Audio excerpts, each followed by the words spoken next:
Hello and welcome. You are listening to the Investor Lab. My name is Goose. And my name is Charley. And today we're taking a little introspective walk down how things might be different, how things might have been different, or what we would have done differently if we knew what we know now. And let me rephrase that. What am I trying to say here? If I knew then what I know now. Absolutely. And so, Charley, what's your biggest takeaway from this episode?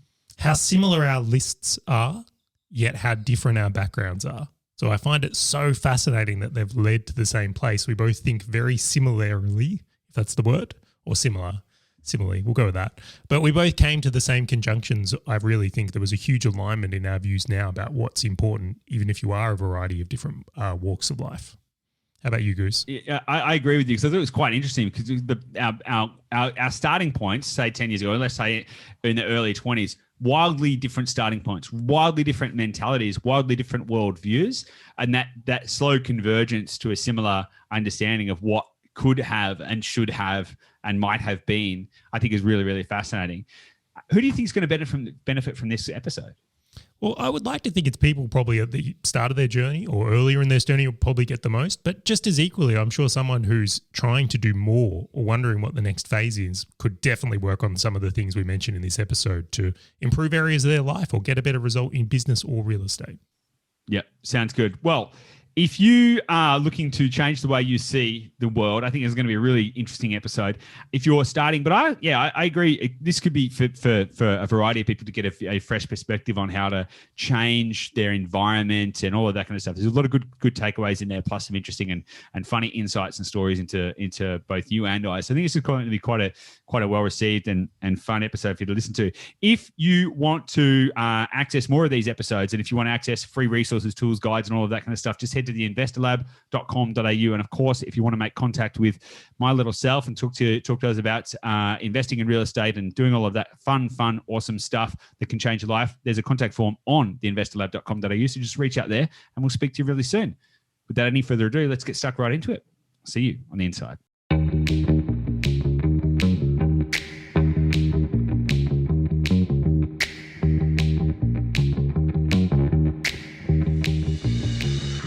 Hey guys, welcome back to the Investor Lab. You're with your pals Goose and Charley. Charley, how are you today? Absolutely excellent. This is actually my first podcast of the year, and I'm so thrilled to be doing it. Really? Yeah, I was just needed some time off the microphone to recollect my thoughts and ideas and just have a break with it. It can be quite time consuming and intense, as I'm sure you would know. Yep. It's been really nice to kind of regasp and just do a whole heap of thinking, in all honesty. And can I ask, has anything changed? Because your whole world is podcasting, right? That's the primary function of the business that you're on is helping businesses to grow using podcasts. So has anything changed in terms of the strategy that has anything as you're coming into 2021? A lot's changed, right? And I want to use this episode as a bit of a retrospective to look back at what we might have done differently as well. But moving into this year, is anything shifting in the way that you're approaching podcast strategy? Definitely, in a huge way. I'll give you a broad level example here because I think this applies to a lot of businesses and property, funnily enough, as well, is that it doesn't say still at all. Like the things we used to do years ago don't work now. And the things that become newer start to work. So the way I think about it, 2020 was a massive change year in podcasting because of the events that unfolded. And as the masses moved into podcasting, which was great for business, so did the investment in technology.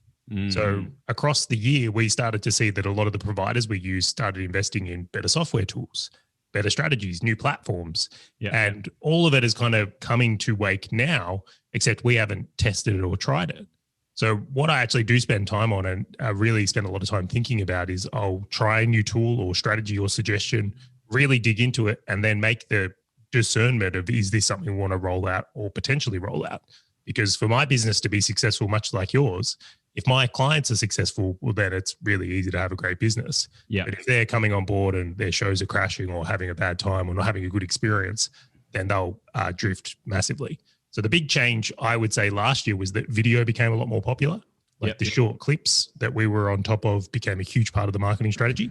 And then what I see coming now is that basically organic social media is just dying and people are hating it. And I think means of acquiring and looking and finding new people are going to become the big thing this year. Interesting. Interesting. Yeah, it's, a lot has shifted. Like in the very short period of time between last year and this, a lot has changed. A lot's changed about the way people are showing up in the world, what they want to do, their goals, their aspirations. There's all kinds of different socio-cultural changes that I see happening. A lot more people are starting to leave social media platforms, which I find really interesting. Has it changed your behaviors? So I noticed for me, not to interject here, but it's like I basically spend no time on Facebook or Instagram or LinkedIn. Yeah. And I spend way more time on YouTube. Yeah, it's interesting because I try not to spend any time on any of it. I've got no problem with YouTube because I see that as an education platform where I can go and seek out a video of something that I want to learn from. I typically don't learn from videos. So for me to sit down and watch a video like that, it's a bit of a commitment for me to do that. So I don't find myself actively cruising around on YouTube. I actively do not go on Facebook. That's the thing, right? So I have deleted the apps. I've got the newsfeed blocker. I just don't go. I don't go in there. I check it periodically for about 10 minutes every few days, just in case someone sent me a message that I need to respond to. But aside from that, I'm out. Like I don't go on there. And the thing is, I was talking to someone about this the other day, and it's a similar effect to when I started sobriety for the first time. You start sobriety and you're like, okay, cool. It's a little bit of a shift. You're getting used to it, and you're sort of like trying to your old habits are like, oh, do I just go and like, am I just going to check and all of this kind of stuff? But then what happens is over time you see a compounding benefit. It's not just like, hey, it's good from day one. It's like, at about month 3, you're looking back and you're like, wow, I have less anxiety. I have more productivity. I have greater clarity. I have better perspective. I have more gratitude. I'm more in the moment. My relationships are better. It's insane. It's like, it's a really freeing thing. And it's like, it's a real life shift. And I don't want to understate that. Actually, I think it's more important than most people realize. So. Hugely so. I think Scott Galloway said it best. He said that social media has done to us what they feared video games would. Yeah. And funnily enough, video games seem to be okay. Yeah, totally.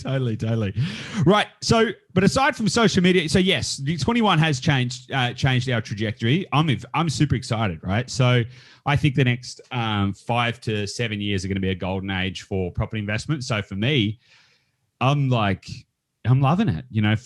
We're investing heavily in innovation and technology, and just like you, the success of our clients is the success of our business.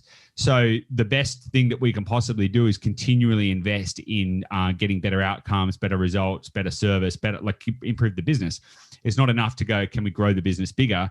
We never want to grow faster than we can maintain excellence, but we don't just want to maintain our current standard. We want to continuously improve it, right? So our goal is to transform the way people in Australia invest and to be the number 1 property investment company in Australia. So that's where we're going. Now, to do that, we need to be on the leading edge, and that's what we're investing in. It's super exciting. When you're in that position where you're leading and not following, it's very empowering. And yeah, I'm stoked with our clients just keep getting better and better results. I had someone email me the other day and they were like, I'm not sure what's happened here basically, but it looks like my property's just grown by 17% in the last 11 months. Is there any chance we could go and buy another one just like that sort of thing? And it's like, it's exciting when you get those kind of results. And I think we're even going to be entering into an even better period over the next few years. Incredibly exciting. Yeah, totally. Anyway, what are we going to talk about today, Charlie? We're going to have a bit of a retrospective because we were chatting before the show, and we were saying, look, what would be different now about your property and business journey if you knew 10 years ago what you know now about property and business? What would you do differently, or what? And not just what would you have done differently or what would you have thought differently? I'd like to hypothesize around how things might be different now if you could take that knowledge and transplant it backwards. Oh, that's such a good question. And I love this because someone might be at the start of their journey and could be a bit of a shortcut for them. Exactly. That's exactly why I thought this would be a great topic, because everyone's at different stages. You and I are at different stages of life, business, property, all that kind of stuff. And so just for someone starting out, but even someone who's maybe not, even someone who's further ahead might go, oh, I haven't thought about that like that, and maybe I could start implementing it now. So I think it's a really good way to inject. So I want to start with you. 10 years ago, you would have been how old? 22. 22. Okay. So if you knew at 22 what you know now, what would you have done differently, or where would you start with that thought? So when you asked this question to me, the first thing that came to mind looking back on my own time is that I was playing such a short-term game with short-term people. Yeah. I want to give an example of context is at that stage in my life, practically all I was thinking about was how do I buy a house for myself to live in? That's a very short-term goal. Like I was trying to get to that point and I was willing to do any type of business that would get me to there, not thinking about past that. So where I kind of look at it now is like it was so short-sighted in pay the bills, feed the machine, only interested in relationships or people or projects that would facilitate that. And I think that was a huge mistake. Why was buying a house such a big thing for you when you were buying a home? Why was that such a big thing for you when you were 22? Because on the one hand, you're saying you're playing a short game and all of that kind of stuff. But most 22-year-olds are just, living hand to mouth and just going to the pub and they're not thinking about buying a house. So why do you consider that to be playing a short game and why was that important to you at that point? So for me, and this has just been a couple of things happened in my, I won't say upbringing, but these are like my junior adult years. One of my friends was gifted business. And what I mean by that is he was a carpenter and his boss was retiring and he was passing it down. So when I say gifted, it was like a handover, take over the work. I'm out of here. You've been a great thing. And in theory, this was like a working business, a highly profitable business, had all these things in place. And in summary, not to dig into the story, my friend bankrupted it through mismanagement and lost everything. And it like destroyed his relationships. And like, I'm watching this and I'm just like, I really felt for him, but I saw the turmoil of a guy that was basically like, he would have been in his late 20s at this point. He was substantially older than me at this time, but he was gone from this height of pinnacle alpha male, killing it, got his business, things are working out. And I really thought how lucky he was to like bottom of the barrel, back living with mum and dad, couldn't ever own, or I think he couldn't own a business for 5 or 7 years or 10 or something like that. I don't know the rules, but it completely transformed him and like went from like pinnacle of health and optimism and great person to the pit of despair. And for some reason that lit a fear in me that I was like, right, it went from this abundant mindset of what was possible to just get a house and pay it off, like play it safe. And that became the thinking and rationale behind that. So that's where I got very focused on that. I'll also mention I started full-time work at 16. So even though like we're 22, like I wasn't like I was fresh out of a uni degree or anything like that. Yeah, like right. I finished a plumbing apprenticeship. I was qualified. I was making good money at this point in my life. Yeah. Okay. Kind of makes sense. It makes sense. So if you knew then, okay, so that's what you were doing and that's where your focus was, how might things have been differently? If you were back then at 22 and you were at that point in your life and you were like, okay, I've just watched this guy completely stuff it all up. How would you have thought differently about that situation and what would you have done differently?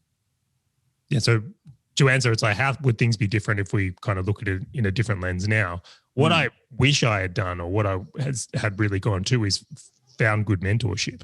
What I wish I'd gone back and said, look, this is I kind of knew the end game. I think everyone knows their end game in some ways. There's a financial freedom aspect, there's a family aspect, and I wanted to make sure I was setting myself up on a path to that.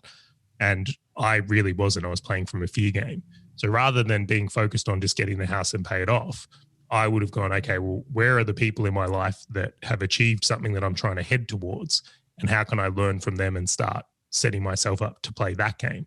Because there's huge points. It's like, if you bought the right property in the right location when you were 20, you could have won, right? You could have won the whole game of life right there if you just strategically known the perfect answer at that time. And I'm not saying that's possible, but that's the way I would have focused because that skill later on. So by the time I'm in my late 20s, my whole game shifted where it's like I look to a result. I'm like, who's done it? Where can I find them? What do I have to pay to know this? Yeah. Like, that's the whole approach to doing anything at this point in my life. So I go to have that mindset back then to that longer game and view would have been dynamically different. Yeah, it's interesting. Okay, so you would have sought out more mentors to give you better perspectives, to make better decisions. So you were a plumber at that point. So you hadn't started. So was that your own business? I think I was crossing worlds. So I think I was plumbing by day and I was internet marketing by night. Nice. What would have changed about the way you approached business? Yeah. So again, it was like all very focused on like, how do I make money this month? So I was very much looking for silver bullets, quick wins. How do I do this? Falling into every hype internet marketer claim on the internet. It's an automated system. You can't fail. You're going to make money while you sleep, Goose. It's easy done, like it's easy done when you have a desire, and also a little bit of fear, and someone says, oh, you don't need to be afraid anymore. All you need is this. It's just like, there's a part of the psyche that just goes, yes. I know it's probably too good to be true, but what if it's not? And oh my God. Yeah. The amount of money that I've spent on courses and all kinds of different things, like you always learn something from it. So it's never wasted money, but it's like, it's a funny mindset. It's an interesting thing that playing a short game, because I think that's probably actually one of the biggest problems that I'd see most people making, particularly people in business, right? So particularly people in business, I see them playing a very, very short game. They're not thinking in 10, 20, and 30-year cycles. They're thinking in 30-day, 90-day, 180-day cycles, and they're going, oh, great, if I make X amount of sales this month, I can go and buy a car because that'd be cool. And they're not playing that long game. And I really think I know that when I was in my early 20s, in fact, all the way up until my late 20s, I guess for a little bit of context, I was in a motorbike accident when I was 14 years old, and I broke my back, right, pretty badly. And I kind of at that point went, oh, well, like, I don't even know how long I had that brush with mortality, not in a depressive kind of way. I didn't really get down about it, but I had this thought. I was like, well, it could all be over in a minute. So I just had this mentality of just living for the moment constantly as just like near field as possible. And to be my exploits and adventures for the next 15 years from that point were wild, right? So like I did some amazing and crazy stuff, but everything was thought about was with this context of live today like you could die tomorrow and just go hard. So I didn't save. I was like, what do I need to save money for? Why would I invest in my future? There's probably not going to be a future. I don't know. I might not even make it till I'm 30. So why would I? So funny considering what you do now. I know. The polar opposite. I know, right? I know. So, and so up until, God, I would say up until I was about, 28, I was just, it was what's in front of me. How do I juice the most out of the thing right now? And I never cared about saving money. I never cared about any of that kind of stuff because I just figured I'd work it out. I'd always been able to work it out. So I was like, it kind of just didn't matter. I knew that I could survive. I've always been a survivor. So even if I got completely broke, I'd be fine. Even if I became homeless, I'd be fine. So I always had this idea that I'd be fine. So there was no reason to not take risks. And there was certainly no reason to plan for the future.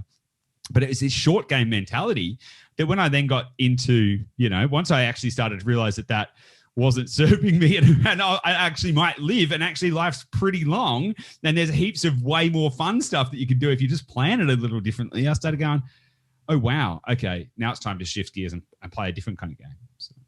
Oh, it's so interesting how these moments shape us, like these actual moments. It's not necessarily like, weeks or years of events that come into it, although they do play a role. It's like these distinct things that happen.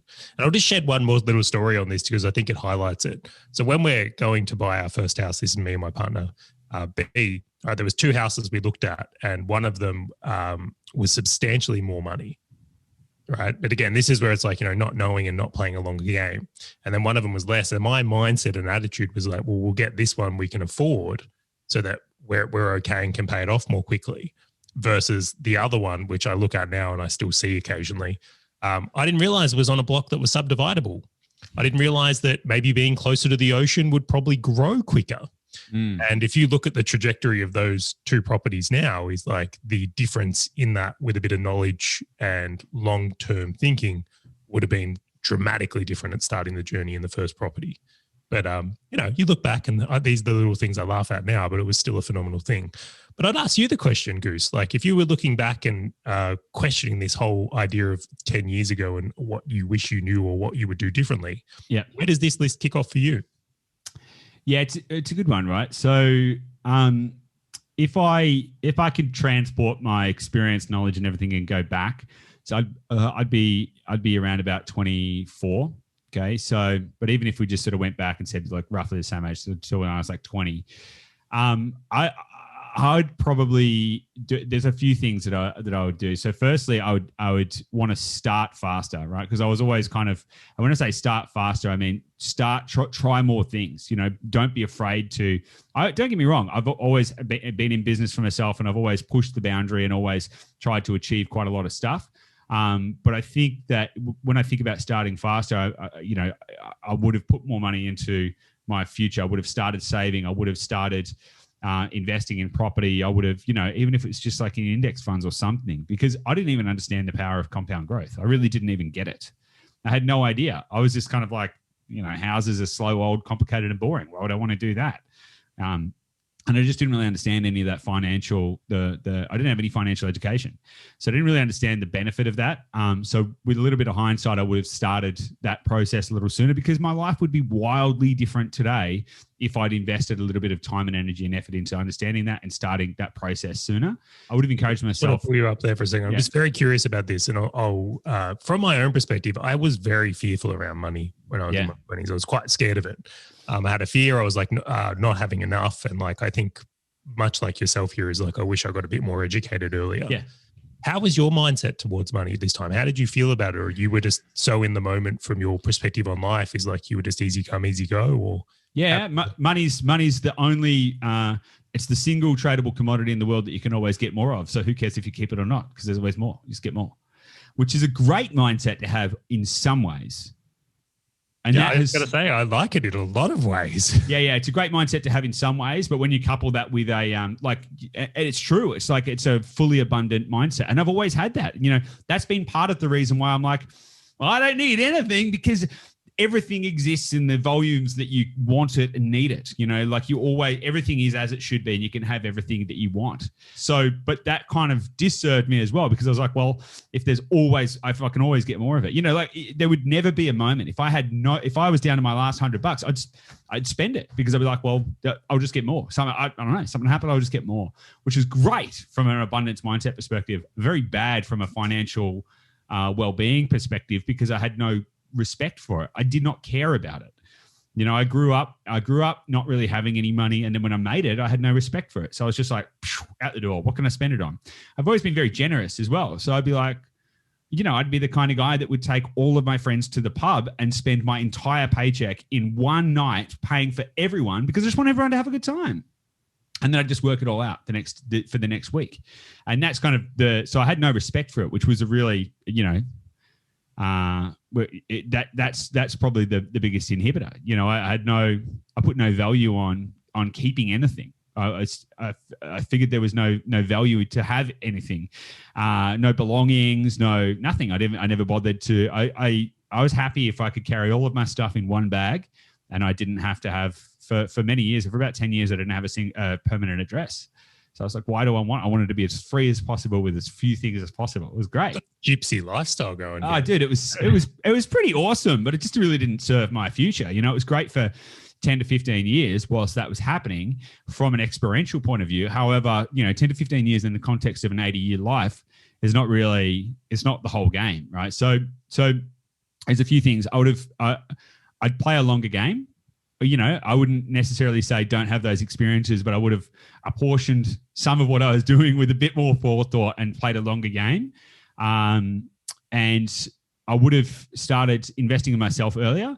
I didn't really have any idea about personal development and everything. Like I did, I've always been a big reader, and I've always been pretty, motivated to push myself. But in terms of actually really doing, like investing in personal development and doing some of that kind of stuff, I only really started that a few years ago. And that changed my life in the way that I was thinking about my goals and my visions and what I wanted to achieve and who I wanted to be. That's what really gave me perspective, is when I started doing that kind of stuff. And also I would have encouraged myself to dream a little bigger, because I think that as much as I was, I had a company in 3 continents, I was flying all around the world for 10 years. It was like, it's not like I was sitting around doing nothing. But I don't think that the context of the way that I was thinking was as big as it could be. You look at someone like Elon Musk, right? Now, when Elon Musk was growing up, he didn't know what he wanted to do, but he said, I know that I either want to do something with the internet, something with energy, or something with space, right? That was his 3 thoughts. And he was thinking pretty big. He's like, don't know, but I figure they'll be the biggest ways to change the world. Now, interestingly, he's so introverted that he got a job offer at Netscape, but he was so introverted that he couldn't get up the courage to go to the job interview and accept the job. So he just never got a job at Netscape. So he just went and started his own company because it was easier to do that than it was to go get a job at Netscape. But the way of his thinking now look, he's got SpaceX, Tesla, and Skynet, right? So he's got all those kind of factors going on. That's thinking bigger. And when you can think bigger, you can play a longer game. I was thinking big but short term. I was like, how bright can I burn this fire as fast as possible? Like I'd rather burn out than fade away. So now I'd shift gears on that and say, well, actually, let's play a 40-year game and let's think wildly different. Like, could I own a spaceship? I don't know. Maybe in 30, 40 years, maybe we can own spaceships. Maybe I can fly around the moon myself, and it's having these kind of thoughts that actually encourage you to think a little differently about what you want. Yeah, that's a huge one. I love that one. It's a really interesting idea. Yeah, totally. The other thing is I would like to impart is that a big mistake I think a lot of people make, and this is something that I say to myself every day, a little mantra, is that life was meant to be easy and business was meant to be fun. And I think that we get told constantly that life's not meant to be easy and it's a struggle and, life's tough, and we just get told all of this kind of crap, right? And I think that one of the things that I've always believed that's actually done me well, if I'd combined some of the things that did me well, like an abundance mindset and these kind of thought patterns with some longer term thinking, I think I actually would be in a very different position today. But it's this idea that life is actually meant to be easy. And the only thing that makes it not easy is the way we think about it and the way we perceive it. And so if life's not easy, it's our responsibility to just shift that a little bit and make it so. That's what I believe. Yeah, that is such a good mindset. Yeah. Yeah, I think my mindset's always done me pretty well. But back to you, Charley. Like, so aside from seeking out mentors and all of that kind of stuff, how do you think your life might be differently? Like, if you've now learned a lot about business, right? You've thought about, you've changed the way you think about business to play a longer game. You're much more strategic, less reactionary. You've now discovered the wonders of property investing and the beautiful synergy that business and property have together. If you were able to transport that scope of knowledge right now, go back to when you were in your early 20s, how different do you think your life would be today? Dramatically. What would you be doing differently? Can you paint that picture? Paint the picture of the future. Okay, so I think I'm going to go through a few things here. Is that I've been around long enough now, all 32 years, right, where I've seen a old man. I know, right? But I've seen a technology change in the world, and you have too. You've lived through the era of the internet becoming a thing. Yeah. Right. When I was in my 20s, I didn't quite understand how technology played a role in taking over the world. It's always done it, right? It's not just this one. Just, if you go back in time far enough, electricity was the technology. The car was the technology. Like, there's always a technology that's moving through. And the point I make with this one is that I think I wasted a year trying to get into industries that were already established where there was very marginal gain available.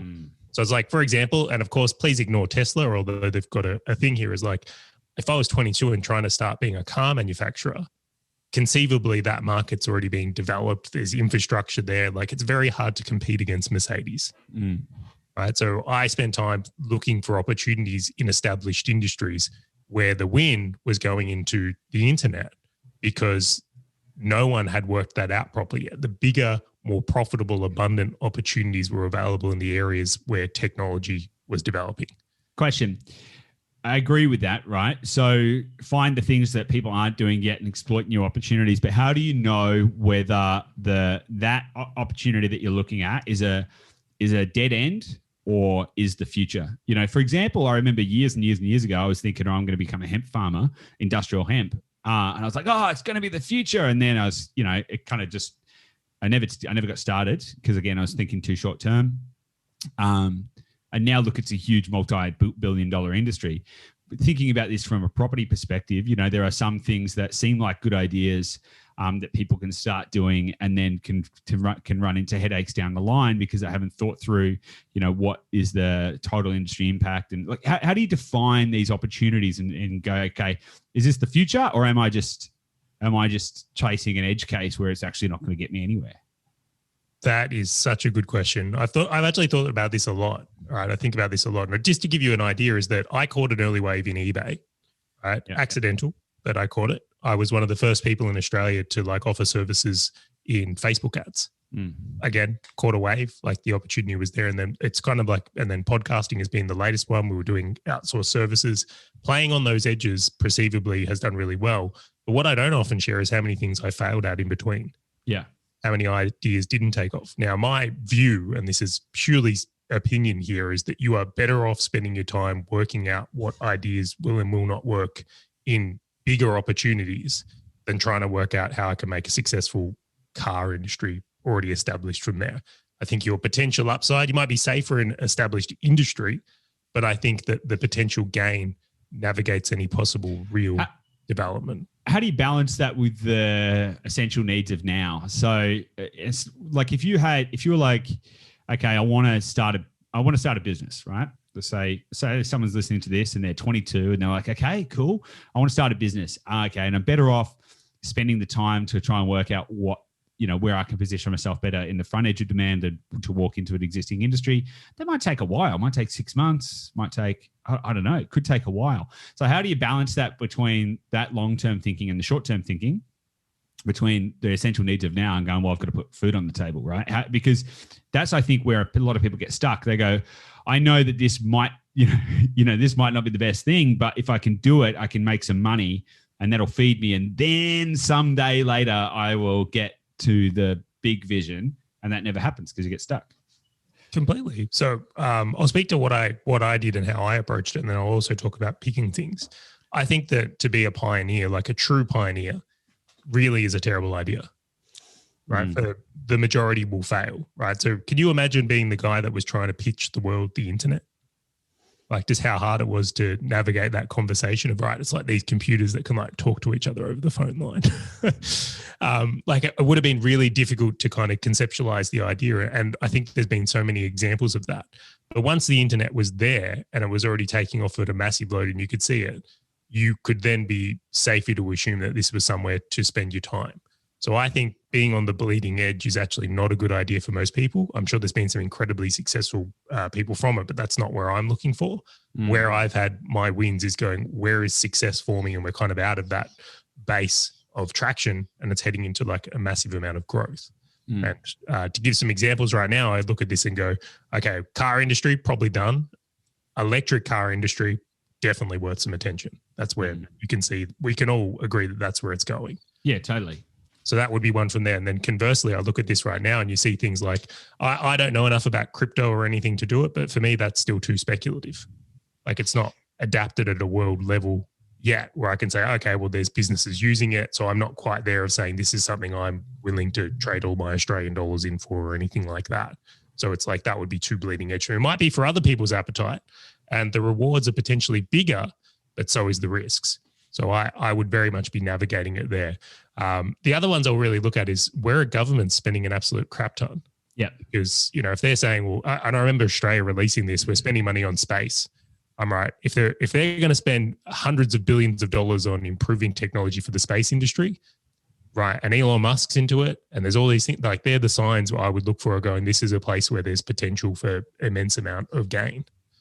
I don't see them coming out and going like at a government level, right, we're going to spend $10 billion on improving the way we cook fish and chips. Just don't see that. So for me, that's not where potential gain is or opportunity is for me. So I look towards those things as well. Now, back to your point or question about like, how do you fund these things or get about it? I mentioned earlier in this, like I was working as a plumber while I was doing this stuff at night. Yeah. So I created a buffer to try things. And I think a lot of people are looking for this like guaranteed safe path of, okay, so right, I have no savings. I don't have anything going for me. I'm not willing to work on skills, but I want this perfect bridge where I don't have to take any risk to jumping into a new opportunity. And I'm like, well, it doesn't kind of work like that. Like I saved 50 grand. I went on to lose it in my first year of business, I will also mention, but I saved that buffer to be able to do that. And I think that's how might your perspective on failure be different? So because back then you were very like, I don't want to fail. Like I want to get a safety net, safe house, safe, right? how do you view failure now, and how might that be different? Do you feel like you need to fail fast, fail forward, or do you say, actually, no, just avoid failure and stand back and make more calculated decisions? What's your thought on that? So I'm very risk adverse in general.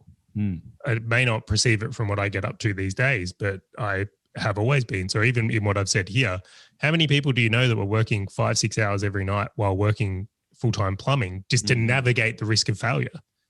Right. So I would never have jumped from my job straight into eBay with no buffers, not having income from other areas, because that pressure would have been too much for me.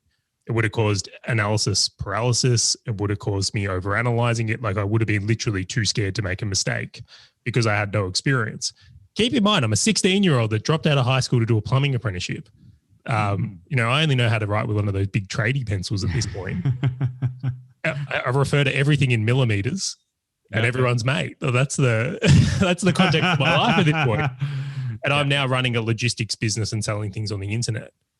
So it's like, for me, that jump was immense. So I wanted to create an environment where it was a better place to fail. Now, knowing what I know now, like I still stand by that as being a good decision for me to be able to make that jump. I didn't have kids or partner risk, and I always could go make money in plumbing. So that's the way I kind of looked at it from there. Now, my perspective on failure and fail fast and all these things, there seems to be a whim of people that like take pride in fucking things up instead of thinking. And it's like, I just go, a lot of the failures that happen could have been avoided with education, mentorship, and actually thinking through what you're doing. Like a lot of people go, oh, actually, that was a terrible idea. And then conversely, a lot of people are way too scared to do anything, and then they never take any risk. Like risk is a part of the game. Yeah. Yeah. Interesting. Yeah. It's an interesting perspective because it is a balance. I think it's a balance. I again, this probably goes back to a little bit of through my history, but I've never been afraid of failure. I've never seen failure as failure specifically. I'm more just like, okay, that's interesting. Move on, because I have a firm and robust belief that everything will be fine. Like, I don't at all. I find this so fascinating in differences here. It's like, not to say I was fear driven, though I definitely was. And it's like very conservative. And it's like, I admire your ability to live in the moment at such embracement. Yeah. It was at the edges of extreme, but the problem with that, and I'll acknowledge it, is that because I don't have a fear of failure. It's like, I always take every decision. We sort of spoke about this on a previous episode, I think. I take every decision. If I have a big decision where there's a lot of risk associated with it, I always follow mentally. I'm like, let's go to the end point. What's everything that could go wrong? And eventually, if you go far enough down that train of thought, it ends in death, right? That's what happens at the end. If that's when everything go wrong. And I always get to that point and go, am I okay with all of these things happening all the way up to death? I'm like, yeah, it'd probably be fine. And so the problem with that thinking is that it sometimes doesn't put any throttles on, because you're just like, oh, well, what's the worst that could happen? I can live with all of that. So, which is good and bad, because it allows you to seize a lot of opportunities. But sometimes it's a little too risk tolerant. Well, I want to ask two questions here then. And so one is like, looking back, in the perspective of this episode, where do you believe failure plays a role and how do you think about it? And then two, I'd love to ask this question because how are the influences around you playing a role at this point? And how do you think about them? Because I'm very curious about this, because for me, clearly I have some conservative influences around me. I know I do.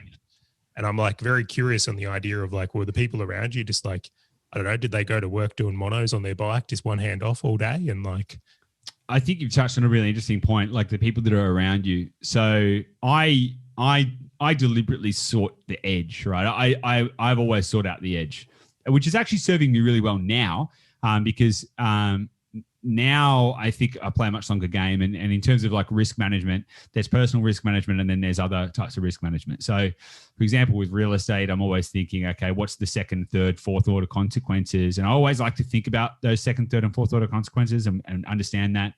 And I want to manage that because I don't want to fail. I've failed really badly before. I have failed to the point where I almost lost my ability to remain optimistic.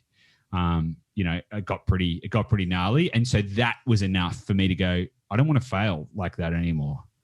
I don't want to do that. And I don't want that for anyone else. Like I don't want anyone to have that experience of hitting really like the complete, I found the edge. And prior to that, I'd always tried to seek out the edge in different ways.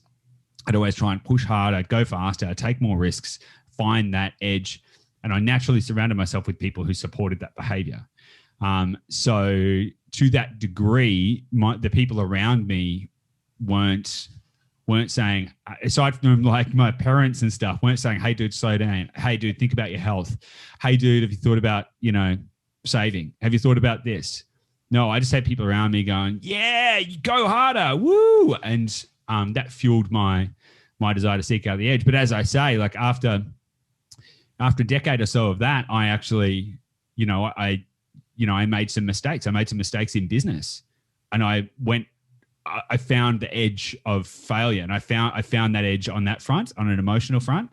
I said, I don't want to do that again. That's not what I want out of life. So for someone that's not at that point yet, how do you feel about knowing what you know now? If someone's in their early 20s, is that the approach you would navigate again? Or would you go, okay, it would be better to seek out better influences? Because that's something seek out better influences for sure. 100%. 100%. And I think that there's a few things in there. You need to seek out a diversity of influences, right? So, you might want to have some, vegan yogi who talks to you about your inner peace. You also might want to have some capitalist, serial entrepreneur that is encouraging you to do that kind of stuff too. You're going to want to seek out different influences, because for me, I surrounded myself with an echo chamber that told me that everything I was doing was really cool and fun. And it turns out it was pretty detrimental. And if I'd surrounded myself with different people and gotten different perspectives, it would have shaped my life very differently. And I probably would have avoided failure. So now I think it's in the middle. Now I'm like, if I could go back and share what I know now, I'd share the fact that living on the edge is not going to get you to the destination. You're more likely to fall off the edge.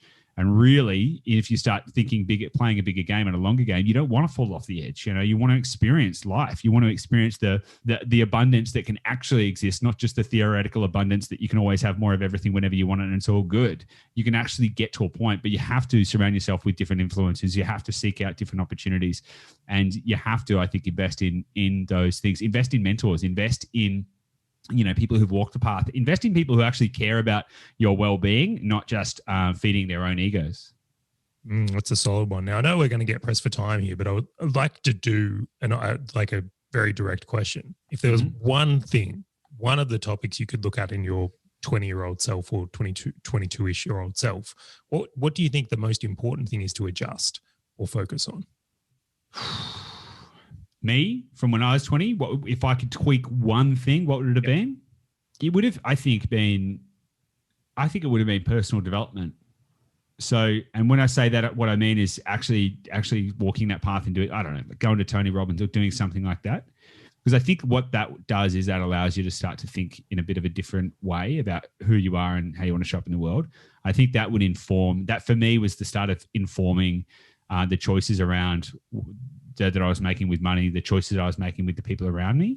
So I think it would start with self, and I think that would inform a lot of other decisions.